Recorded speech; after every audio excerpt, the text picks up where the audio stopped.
অনেক মা বোন আছেন যাদের স্বামী ভালোবাসে না, পছন্দ করে না, মহব্বত করে না। অনেক ভাই আছেন যাদের স্ত্রী ভালোবাসে না, মহব্বত করে না। তারা আজকে এই ছোট্ট আমলটি করবেন, ইনশাআল্লাহ আল্লাহ তাআলা আপনাদের স্বামী স্ত্রীর মধ্যে ভালোবাসা বাড়িয়ে দিবেন, মহব্বত বাড়িয়ে দিবেন, সংসারে অশান্তি দূর করে দিবেন ইনশাআল্লাহ।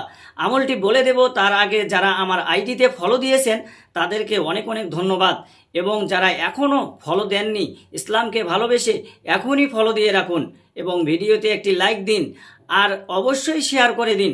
আপনার একটি শেয়ারে লক্ষ লক্ষ মানুষ জানতে পারবে, শিখতে পারবে এবং আমল করবে। আপনিও অসংখ্য অগণিত নেকির অংশীদার হবেন ইনশাআল্লাহ। আমলটি হলো, প্রথমে 3 বার দরুদ শরীফ পাঠ করবেন, তারপর আল্লাহর একটি সিফাতি নাম, গুণবাচক নাম 100 বার পাঠ করবেন। নামটি হচ্ছে ইয়া ওয়াদুদু, এবং শেষে আবার 3 বার দরুদ শরীফ পাঠ করবেন এবং মোনাজাত করবেন, দোয়া করবেন। আমলটি কখন করবেন?